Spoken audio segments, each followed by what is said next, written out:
Paul Check. Here. Here. Howard Westbury. Here. Harold. Robert Ray. Thomas Stallmaker. Tom Harley. Here. George Slavy. Tom. Holmes. Here. Preston Hawkins. Here. Roberts. Here. Adams. Frank Duke. Here. Robert Rick.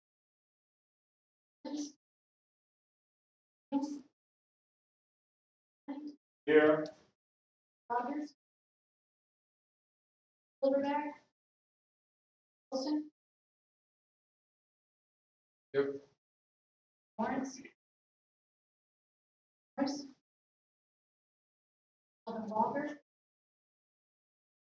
Barbara Williams. Alfreda Walker. Here. Paul. Here.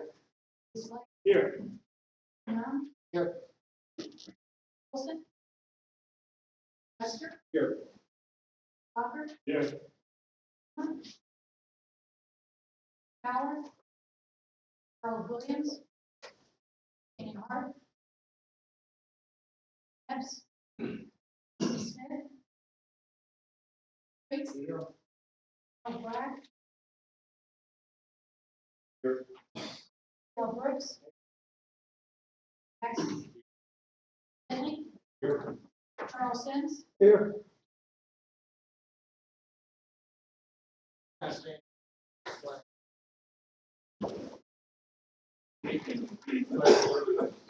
Flag of the United States of America, and to the republic for which it stands, one nation, under God, indivisible, with liberty and justice for all.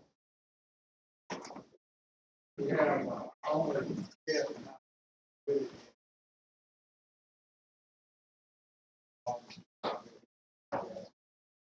anybody else?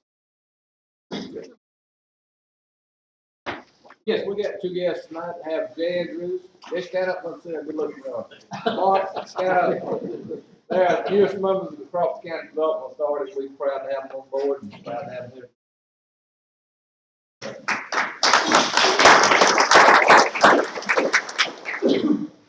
Any other guests? Yes, we have Xavier Tucker from Peach County. She's on the redevelopment authority. Idea.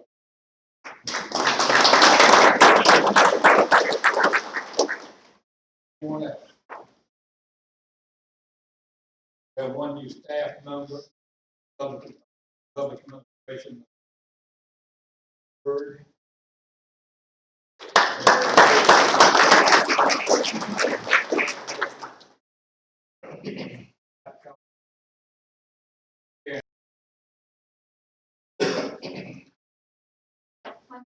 Introduce Holly Hunt, the Georgia Department of Affairs.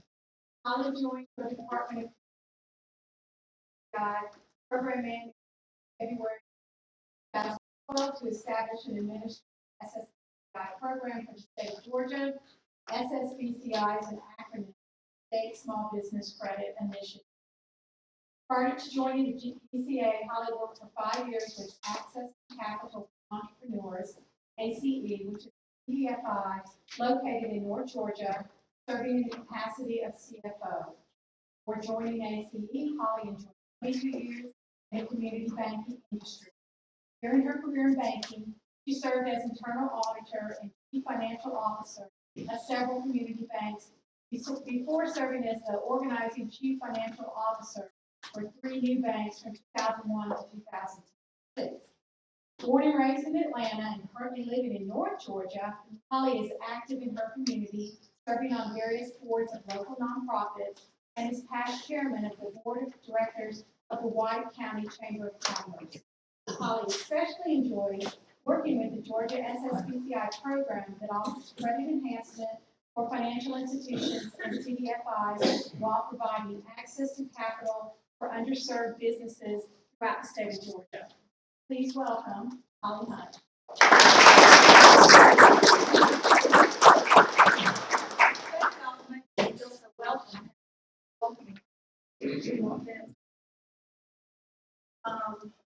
I appreciate y'all asking me to come down here. I've had the pleasure of working with Laura and Karen for an exciting year.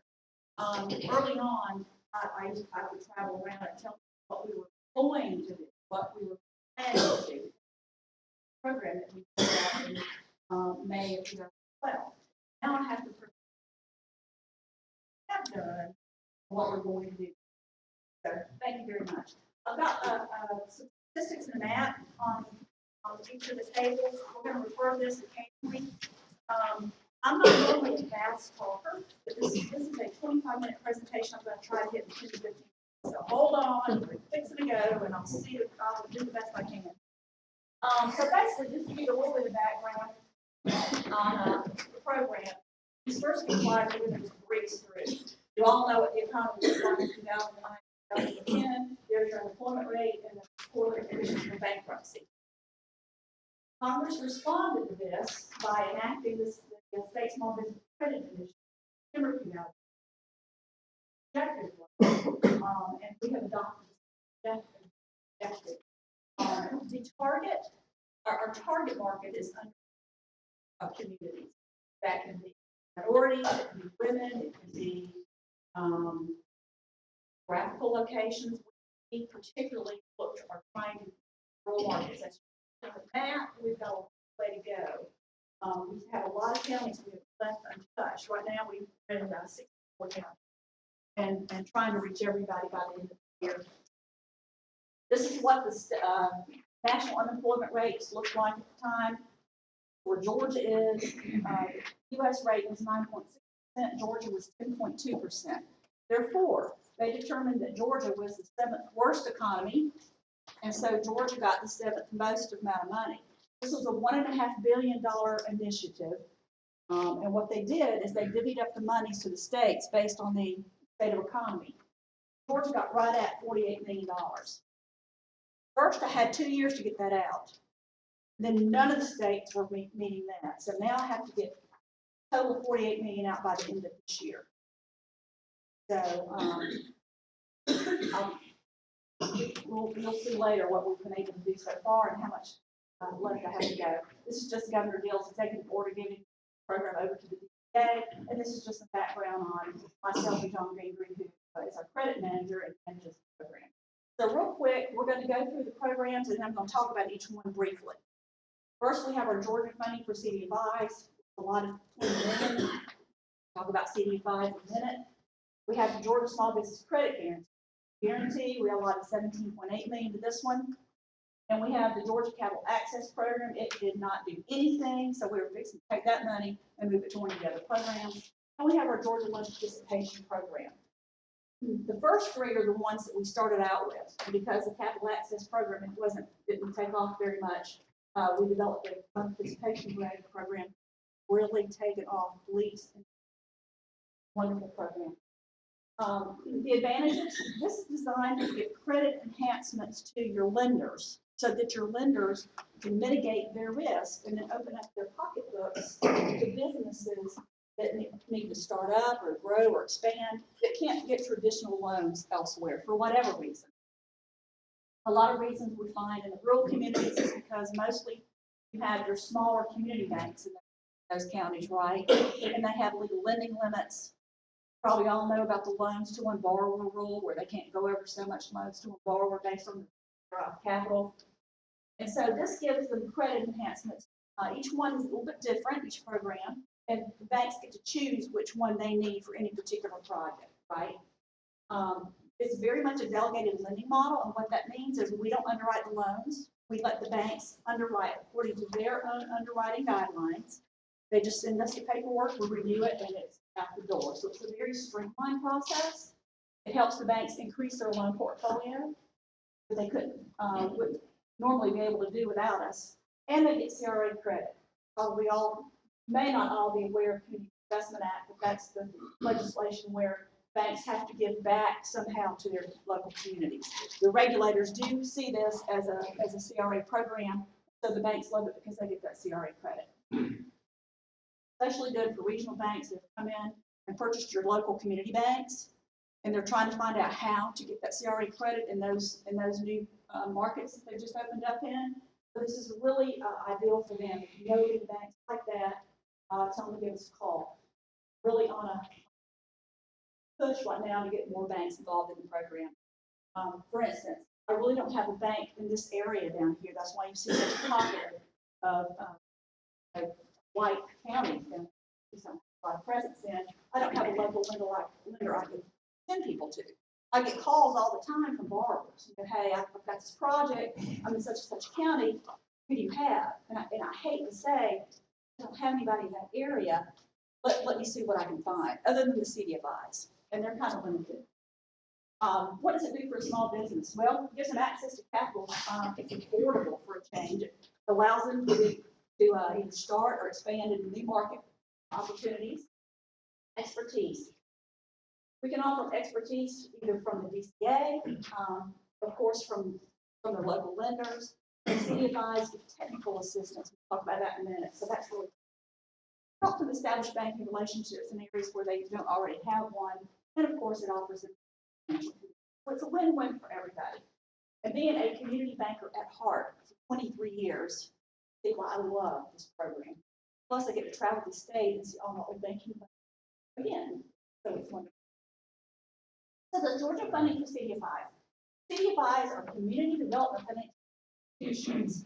They are nonprofits. They've been around for years. They got their start in micro lending. If I know micro lending, those are the ones that started off with 35,000 and under, and then it went up to 50,000 and under. With this program, they're not limited to have opportunity to do more. Their target all along has been the underserved markets. Banks don't like to target underserved markets. They kind of really don't want to stay out of them, right? But they need the CRA credit.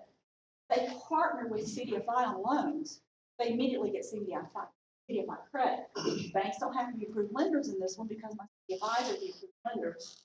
It's like a companion loan where the CDFI does the part of the loan that the bank doesn't want to do. We fund 100% of the CDFI loan to the CDFI, and they in turn make the loan to the lender. The beauty of this program is they don't have their terms and their interest rates don't have to match the bank. So you may have an example where there's a $100,000 loan, bank only $1,000 of that, right? And the borrower really can't cash flow a $100,000 loan anyway, so if I can stretch out the terms, lower the interest rate, like for them to pay that. So it's a little bit lower rate. So that's really huge. At this point, they have used up their 20 other use cycle funds. This program, so that these even after the end of this year, after we drop out of the Treasury oversight, thank goodness, they will all continue in perpetuity. So the program doesn't go away at the end of this year. It will stay at the state to be. But that's pretty much the CDFI program. To give you an example, this was a bed and breakfast in Monroe. I can use highlights of it. Basically, $700,000 project. The local bank is $358,000. The Department of Community Affairs, we actually did $63,000 this program. They put in 73 of their own equity, and we were able to come in for 216 fill that gap. Full bed and breakfast, thriving, it's been very successful, so we're really proud of that one. Anybody remember the old Mason's Macy's building downtown Atlanta? I do, because I go there with my mom, I know I'm dating myself, but I just remember it was so beautiful. This opportunity came up early on for us, and they were doing some renovations. This is a picture of the ballroom for you. They restored these beautiful chandeliers, added the balcony that goes all the way around the back. Beautiful event hall. They were setting up a wedding there. How much we did for that? This one was Peach State Credit Union. They did 8.7. We came in for 2.7 million. Others only had to do 300. So you see, we're very flexible, and we can do the larger deal. So we're not just a little program. We've done deals even more than that. We've done deals where we've had a lead bank, 2 participating banks, and us participating with several programs. So they can get quite complex, but never fear, we aim to please, and we do our best to make them happy. That took a while, but we did able to do it. So the next program is the SBCG program. It's a guarantee program. It's very, very simple. We can guarantee 50% of a loan for a bank up to $1 million. This is especially good for working lines of credit. If you ever need a working line of credit, the bank didn't want to do it, right? With us, you can do, the bank can do $1 million line of credit. We'll guarantee 500,000 of that. So it defaults for any reason, but they can come to us for 50% of the outstanding balance. Now you see why the banks could get comfortable with doing a $1 million line of credit for you if they knew that they had a backstop from the state on that one. Very simple, it's just that easy. Now the LPP program, you know how banks participate with each other? Well, the bank can participate with us. The beauty of this one is there are no fees. You don't charge any fees to the bank or the borrower. And so you don't have that added fee like two banks with each other. They lose that second fee. We can participate up to 25% of the bank's loan, up to $5 million. So if you have a $15 million, we've done $19 million project. Okay. I can only participate up to $1 million because by Georgia's, the Georgia law, this was how we set up for this program was that my max is $5 million. So I could do $19 million, that's my cap. But I'm limited to $1.25 million. So that's a big chunk of change for a bank that's trying to, you got that gap which you fill. That's been in any of these programs, this is for banks. So I want you to always test local banks and say, call me. We can do interim bridge financing 504. Because the banks, they have 90% at risk during construction. Right? So have any of you been told, hey gosh, I tried to get a loan, I've got this gap on construction, they don't want to do. I can understand, I was a banker, right? Well, we can go in and purchase 25% of that from them during construction. So see, their risk is and then when the venture pays out, they just pay me out. We have done a lot of SBA 504 loans, a lot of them, because when that money comes back to us, we cycle right back. That's how this one is built. But not all of them ourselves, we got money for a while. Again, we don't set the terms, we don't set the rates, that's all decided by the bank. Very flexible that way. This is one I really, really like. I'll try to talk fast. This is Rock Eagle Technology Park. Okay. The technology park got some funding from the project. Then it sat empty for meanwhile, EDED was out there trying to attract this company from California, Georgia. Just so happened that the owner had a house up at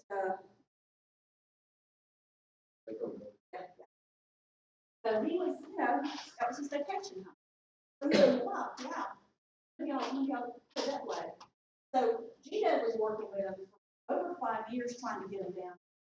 They had that gap in finance. I was helping them, not realizing that GDED tried to get him here. They just contacted finance. I didn't know that Department of Community Affairs already had money in the technology part. When we all figured it out, we all came together and said, wow, we can make this. So at the time, I could layer two of my programs together. Can't do that anymore. But at the time, this was a $9.8 million project. We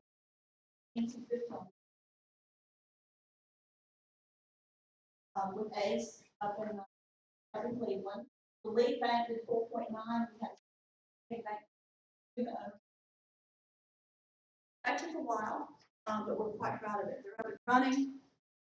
This is one we have followed throughout. We've got start and finish picture on this one. It's one that we highlight when I go to national conference. I do speaking engagements. I take a few success stories to highlight, and this is one that I like to you know, each year I say, okay, we can update them. So this is going to be for us. We can do startups, working capital, we can, you know, pay franchise fees, purchase, equipment and inventory, purchase, construction, renovation, tenant improvements. We cannot refinance a loan if it's at that bank currently. Okay? If it matures and it needs to be renewed, we can if there's 10% new money. But we cannot refinance an existing loan that has not reached maturity. Difference between refinance and renewals.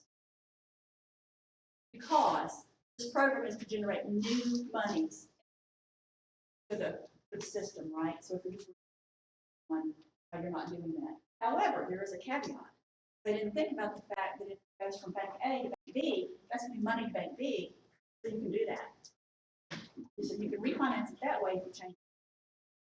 Some people don't have that option, and in some banks, they have had a couple banks that knew that the borrower was in trouble, and they couldn't, but they needed help and they needed refinancing. In order to keep that business in their community and keep it live and going, they referred it to another bank and our program so that we could get together and do that. That was amazing. The two banks got together and worked on it. It can happen. Passive real estate we can't do. It follows the USDA. If it's existing, 61% has to be under occupied on that. And no real estate, so we can't do mixed developments. Good, that might be something that to change in 2017 when we lose the treasury, right? Just real quick, this is what you got in your hand right here. I need you to be able to see it on the screen. I am really proud of this, guys. Out of my 48 million, we've got 38 million out. So I've got another 10 million left to go by the end of this year. So see, you get the word out to the banks and tell them that call them, really help them. 184 million is what they have been able to generate that they wouldn't have been able to generate without us, because all of these had special conditions where the bank had to have help or they wouldn't have been able to help these people. That's huge. Created 18 jobs, 70. These are things the Treasury captures, how we're measuring our success. We've served 64 counties and we've got 46 lenders. So that's what we're going to do is we're going to get away with that CAP program of $2 million. We're going to move that over here in the patient program. It was originally bought at $8 million. We're going to use $5 million out of this program and move it over here. So we'll eventually have $15 million generating this LPP program. So you'll see we'll have, you know, plenty out there to evolve. This is our contact information. We've also got it at the bottom of the right here. And our GIS department has added this little picture for us. So if you have a smartphone, do that. You can scan on there or take it straight from our website. We're going to start putting on other maps. This map will start going up there. It will be an interactive map. So if you're curious what's going on in your county, right, eventually you'll be able to check back every once in a while. You'll be able to click on it. It will tell you how many loans we've done and how much loans we've done in that particular county. If you're interested in knowing which loans that we've done in your county, how much we've helped, just give me a call. We'd like to share that information. And that's it. Hope I talked fast enough. Thank you guys so much. And really,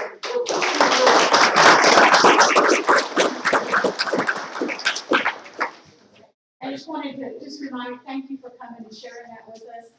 Holly's program is different from what we do here at Georgia Small Business Lender. I mean, we primarily administer the SBA 504 program, as well as some of our other revolving loan funds. However, like she said, there are opportunities for us to collaborate, and we do as often as we can. And we just wanted Holly to come tonight to help get the word out and help get that money out in the community, help create jobs, help raise the tax base, and that's why we're all doing. And we're working with Karen now on a project. So we're excited about it. Thank you.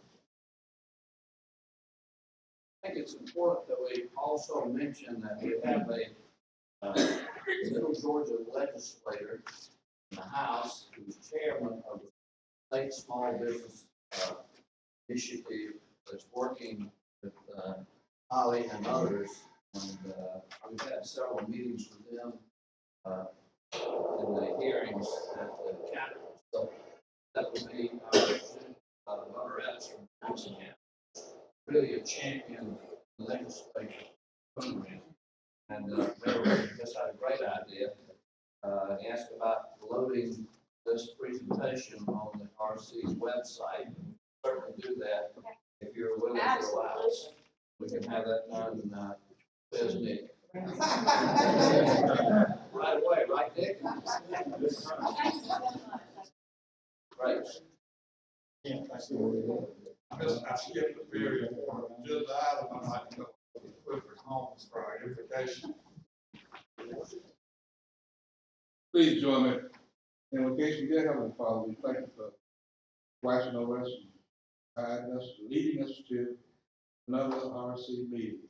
Ask that you bless the leaders in the house, bless the leaders in the state, bless those individuals across the world who are looking after them. I want to thank you for the food that you had for us this evening, nourishing the strength. Is another blessing.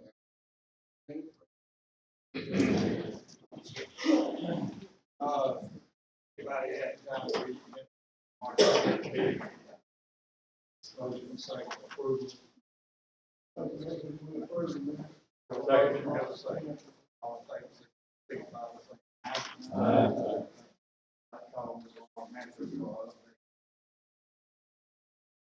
Thank you, sir. I'm gonna try my best. If it doesn't work, Pam is on standby. So just an update on the regional transportation sales tax. You'll recall that the council had a majority of our counties pass resolutions to initiate the process for the region to reconsider the regional transportation sales tax. We've been in this little phase where we were waiting on the criteria and the projection members of the roundtable to decide. I want to give you an update on 2 of the 3 and then ask for your direction on the 3rd. First is we have all of the selection processes for the roundtable have been completed, and we now have the full 20 members of the roundtable. You'll recall that is the group whose job it is to set criteria, to develop the final investment list, and to actually call for the election. So we have that group identified on all of the counties that needed to have elections happen. The second item is to let you know we've gotten the revenue projections from the state economist. You'll recall the law, 2010 law said that the state economist was to provide projections to use. We received those on Monday of this week. And so those 2 are for your information. The third item is the one that we would like your direction on. On Monday of this week, we received the draft proposed criteria from DOT. And in their transmittal letter to us, they asked for input from commission staff. So I called and I said, are you also sending this to the local government so that they can comment? DOT said, no.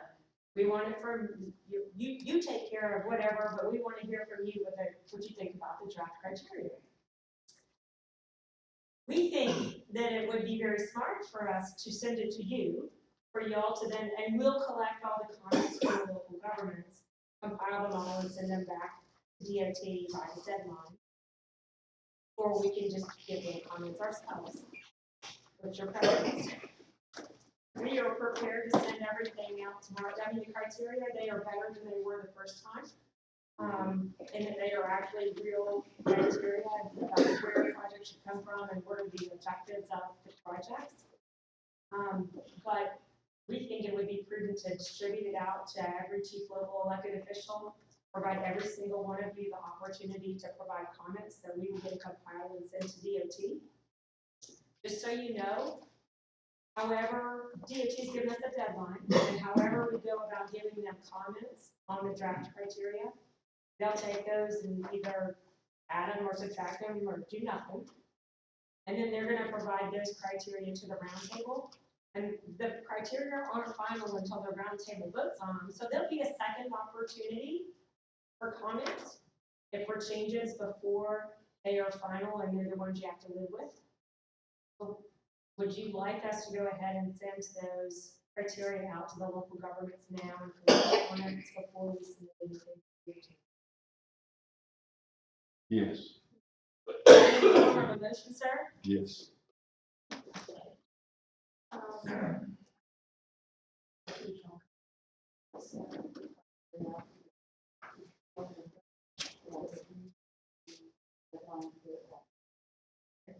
Second. Any other questions, comments? Have a motion to second, all in favor, aye? Aye. Thank you. Okay, we will be sending that out tomorrow, with a deadline to get comments back to us by April 27th.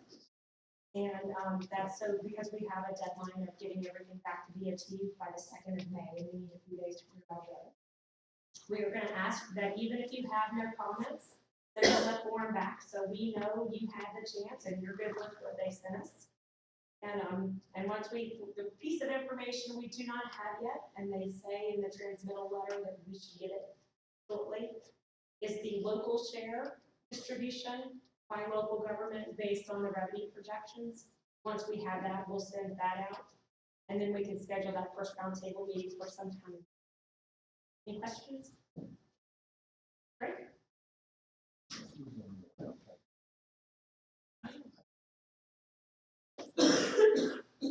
New business. Ms. Jen Durant.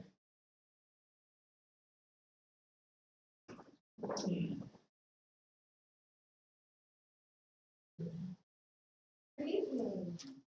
My name is Jen, I'm the office manager here. I got nervous last time, so I'm here to ask permission to reappoint the position of safety coordinator for fiscal year 2017. We are asking that the safety coordinator position officially fall under the job duties of the office manager, so I will just take care of this part of my daily routine here. We use the safety coordinator position to oversee the creation of best safety practices, to ensure compliance with internal and government safety rules and regulations, to ensure compliance with the regulations mandated by both GMA and ACCG, so that we're not liable, and so we don't have any workers' comp claims, and to protect the well-being of us and you. The resolution we have included in your packets outlines the full scope of this position, and council approval is requested. Any other questions or comments? Your motion to establish the safety at coordinator. So moved. Have a motion, is there a second? All in favor, aye? Aye.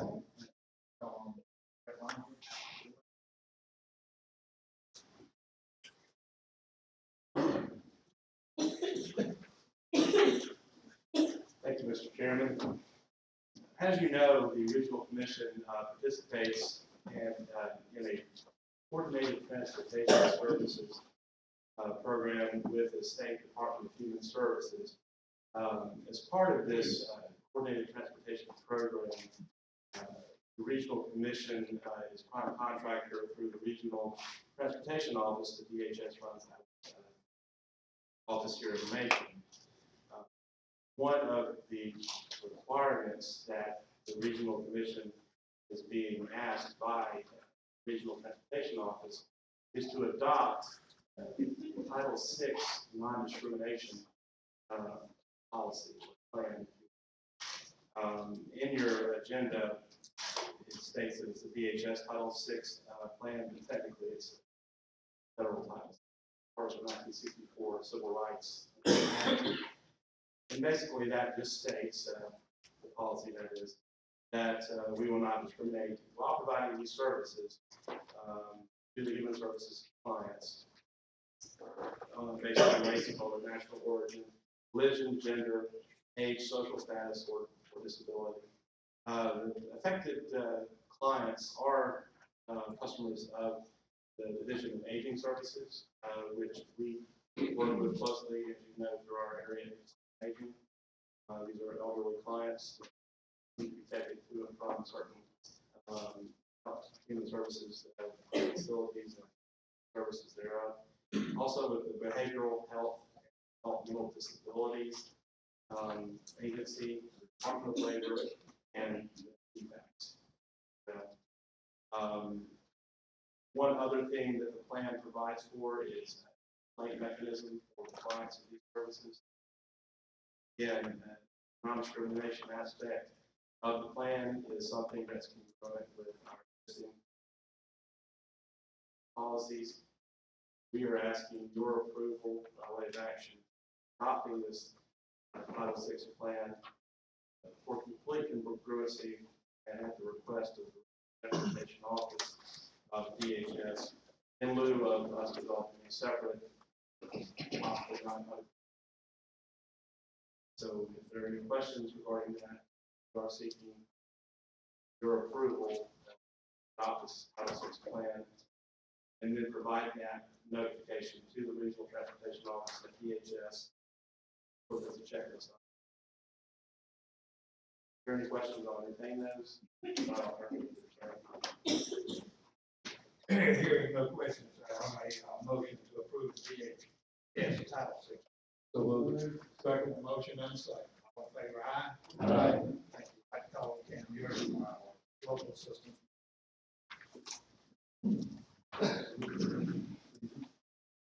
Thank you, Mr. Chairman.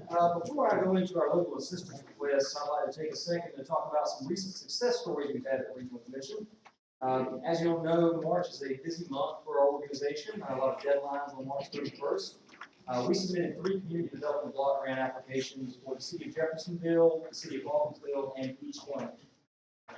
In addition to submitting grant applications, we received some notification that we had some grants funded. So for the recreational trail program grants, we received notice of the city of Perry's application being funded. Also funded in our region were Macon-Bibb County and Georgia College and State University's applications. We, in addition to the Rec Trails program, we received notification of Land and Water Conservation Fund grants that were funded. Jones County received funding for a special needs playground, and Crawford County received funding for recreational field lighting improvements. Our Georgia Small Business Lender also had some successes over the past month. They made 2 loans, one to Piedmont Electrical in Forsyth, and one to the business in the city of Columbus to construct dry cleaner, convenience store, and a gas station. In addition, their new website, www.gsbl.org, has been rolled out, and it's a fine-looking website. The Area Agency on Aging is assisting the Macon-Bibb Age-Friendly Work Group with an update to their 2014 to 2016 planning document. Workforce Development is rolling out an E3, which stands for Education, Empowerment, and Employment Career Jumpstart Program with Central Georgia Tech. That program assists with receiving certifications for the skills necessary for entry-level employment with manufacturing companies, and it targets returning citizens and low-income women who are exploring non-traditional careers. And finally, our information technology group received a new contract to provide extraterritorial website development services for Butts County. They coordinated with Three Rivers Regional Commission. And they also assisted Baldwin County with the development of a synchronized GIS system, which will allow real-time collaboration on GIS data in the region, in Baldwin County. Now, for the local assistance request, we received the following requests since the March meeting, and staff time is available to assist with each of these requests. Baldwin County is requesting assistance in the preparation of a grant application for the COPS hiring program. The city of Forsyth is requesting assistance in researching and obtaining planning grants for a city museum. Peach County is requesting assistance in the preparation of a grant application for the 2016 FEMA Fire Safety Education Grant. Peach County is requesting assistance in the preparation of a grant application for the Peach County EMS to assist with training needs for the community's first responders. Peach County is also requesting assistance to update the county's hazard mitigation plan. City of Perry is requesting assistance with filling the Director of Economic and Community Development position. And the City of Perry is also requesting assistance in the preparation of an Assistance to Firefighters AFG grant application. And the City of Warner Robins is requesting assistance and support with GIS data collection, mapping, analysis, planning assistance, and business analyst reporting for the I-75 corridor county. Are there any questions on the assistance request or the success? If not, I will turn it over to the chairman for a resolution to approve the request. Hearing no questions, is there a motion to approve the request? Motion, second. All in favor, aye? Thank you. Mr. Davis, AT&T grant.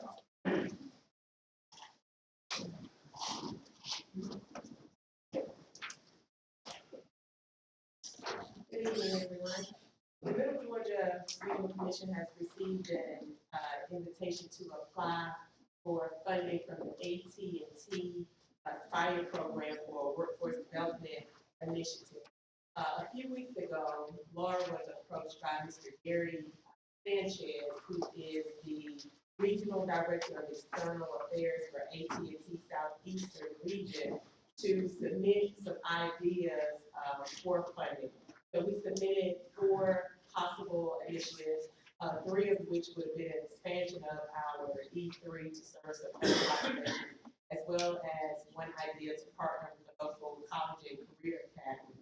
And from those requests, we received earlier this week an official notice to go ahead and apply for $12,000 funding, with the possibility of an additional $6,000 if we launch a social media campaign to go along with it.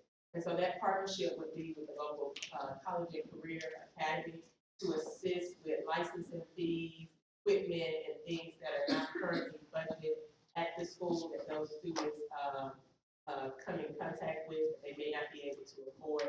So we are seeking permission on tonight to move forward with actually submitting application. I can entertain questions if anyone has questions. I turn it in.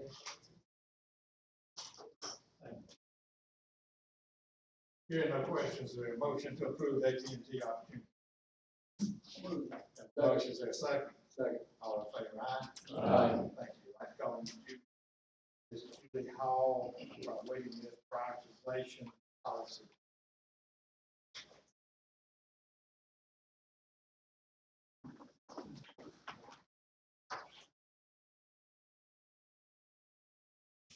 The Department of Human Services, Division of Aging Services, required that the area agencies on aging prioritize individuals placed on our waiting list to receive Older Americans Act services.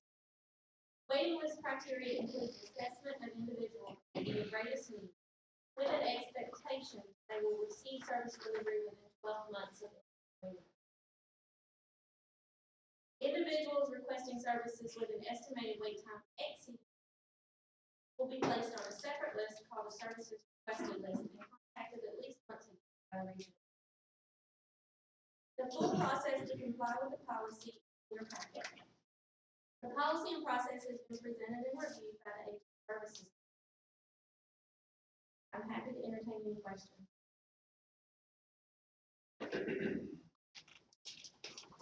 Hearing no questions, we have a motion to approve the waiting list. A motion, to have a second. All in favor, signify by aye. Aye.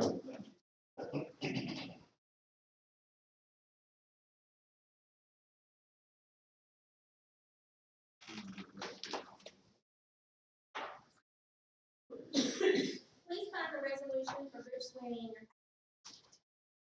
Many of y'all have met Butch over the years.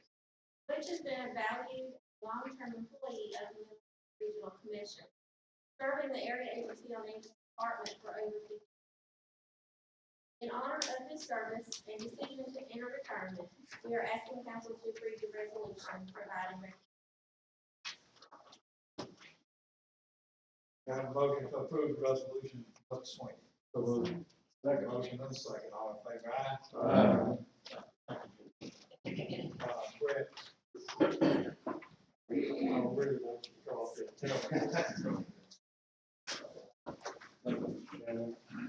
Well, it's a bit bittersweet for me to announce to the council that one of our employees has decided to move to a different location and pursue another opportunity. We are excited for him in that regard, but we will miss him terribly because he has been an outstanding member of NGRCT. And I'm talking specifically about Nick Coluntis. I'll let Nick in a few seconds, since Nick's here, let you know about some of the details about what he's going to be doing and pursuing. I would like to say a few things that echo my thoughts, and I think our cohorts here at the commission. Nick has done an outstanding job for the regional commission and our work. I think each of you probably had a chance to work with him. He did a lot of his work in the field, out in your communities. But what he also did here at the Regional Commission in terms of elevating our technical services, our systems, computer network, has just been phenomenal. So he had a strong foundation prior to Nick coming and taking over, but he really brought it to a new level. Likewise with the services that our technology group provides. In particular, I'd like to single out the website development and maintenance subscription service model. This is quite an innovative way to approach service. It does mirror the private sector in the sense that software and services are going to a subscription basis. They're being pushed out to the internet, to the cloud, if you will. A lot of us in the technology field don't like to use that term too much. It's a general term. Internet-based web mapping, website development and services are really the future, and we're trying to embrace that edge. And it certainly has been at the forefront of doing not only here in Arlington, Georgia, but statewide as well amongst the other regional commissions in the state of Delaware. So to that end, we are asking that the council recognize Nick and his 9 years of service with us and the outstanding things he's done. Resolution is included in your packet. We would like to ask for your approval of that, and that is a to Nick, and I'll let you read it on your own. So I'll turn it over to the chairman for that, and I'll say a few words. Have a motion to approve the resolution. I have a motion, second, all in favor, aye. Aye. So I'm not going to go one more minute. I'd like to just show everyone a resolution that we prepared, and with the assumption that you would pass that. Nick would like for you to accept this.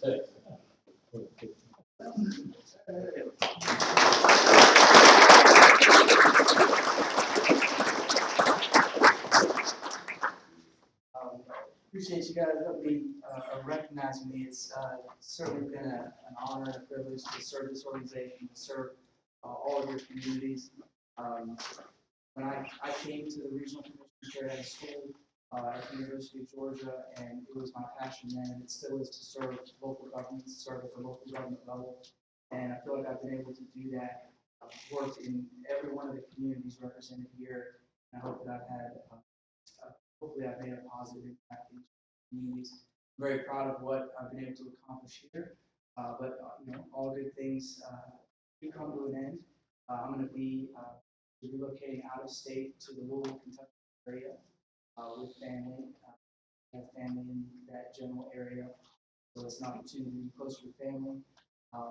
But I'll also be serving the local government there, so serving the Louisville Metro government in their IT capacity. So I came to the Regional Commission not thinking, IT was not in the foreseeable future, but I've fallen into that capacity, and the Regional Commission has nurtured that within me, allowed me to serve and to grow professionally and personally, and it has it has shaped my future in ways that are very, very good. So I'm incredibly happy for the time served here, and I look forward to the future.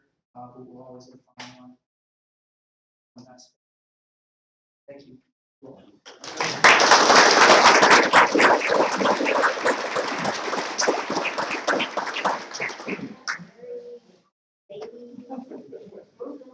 I still would like to get to see out where you got it. Any other items, good at all. Next meeting will be May the 12th, 2016. Any other announcements?